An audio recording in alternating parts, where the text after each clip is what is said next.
On August 13, 2018, in the quiet town of Frederick, Colorado, what began as a routine Monday morning quickly turned into one of the most disturbing family homicide cases in modern American history. A pregnant mother and her 2 young daughters vanished from their suburban home. Within days, the truth would shock the world. From the outside, the Watts family appeared to have everything. Shanann Watts was 34 years old.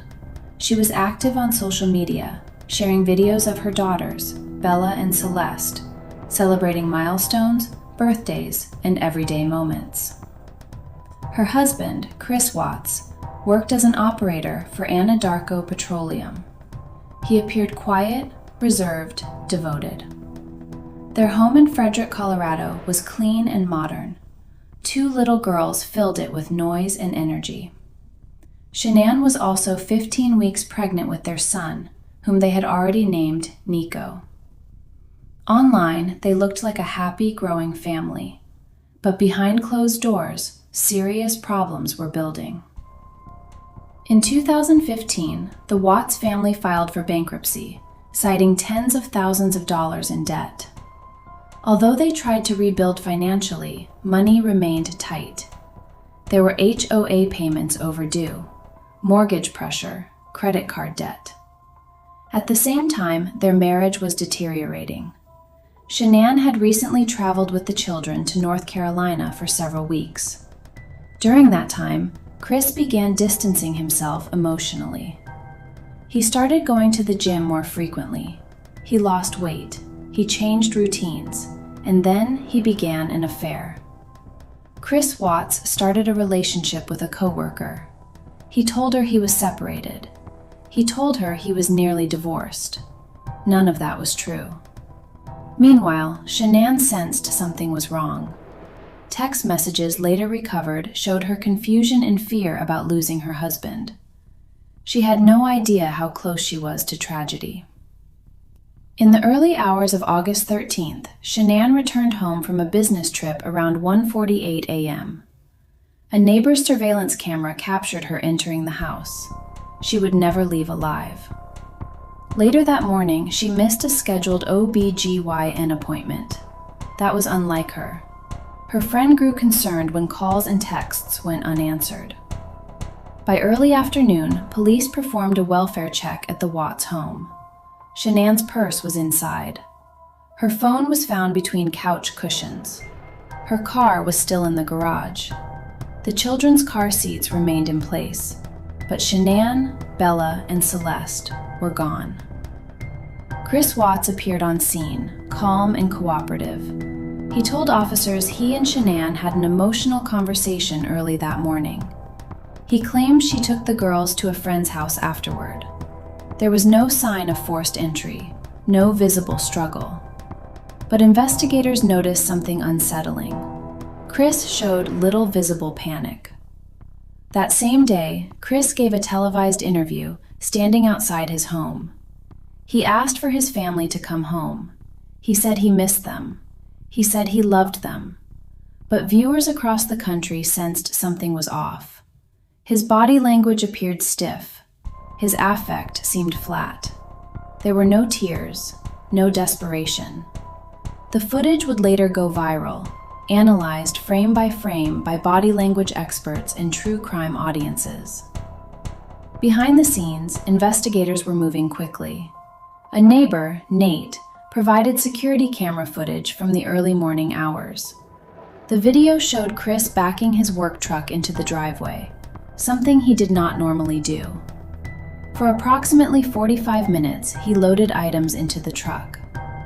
Standing in the neighbor's living room, watching the footage with police, Chris appeared visibly nervous. He placed his hands on his head. He swayed. His breathing quickened. Detectives later said that moment shifted the investigation. They began to focus on him. On August 15th, Chris Watts agreed to take a polygraph examination. Before the test, the investigator told him something important. If you did something, now is the time to say it. Chris maintained his innocence. He failed the polygraph. Afterward, he confessed, but not entirely. Initially, he claimed Shanann had killed the children after he told her he wanted a divorce. He said he killed her in rage after seeing their daughters lifeless. Investigators did not believe him. Under further questioning, he changed his story. Chris Watts admitted that in the early hours of August 13th, after Shanann returned home, he strangled her in their bedroom. He later stated they had an emotional conversation about separation. He claimed he felt no rage, only a sense of detachment. After killing his wife, he placed her body in a sheet. Then he turned to his daughters. He loaded all 3 bodies into his truck and drove to an Anadarko oil site where he was scheduled to work. At the remote site, he buried Shanann in a shallow grave. He then placed Bella and Celeste into separate oil storage tanks. The details were horrifying, calculated, deliberate. There was no sudden explosion of violence. This was premeditated. Why would a father kill his pregnant wife and 2 young daughters? In later prison interviews, Chris claimed he felt overwhelmed by financial stress in his affair. He said he wanted a new life. He wanted freedom. Psychologists classify this type of crime as family annihilation, when a parent murders their entire family, often to escape perceived failure or start over. There were no signs of psychosis, no history of violent behavior. That was part of what disturbed the public the most. He appeared ordinary. Authorities located Shanann's body and recovered the children from the oil tanks. The physical evidence contradicted Chris's initial story. Autopsy findings confirmed the children were alive when leaving the home. The case shifted from missing persons to triple homicide within days. The community was devastated. A candlelight vigil was held in Frederick. Hundreds attended. Friends described Shanann as energetic and loving. The girls were remembered as joyful and affectionate. The image of the smiling family on social media contrasted painfully with the truth.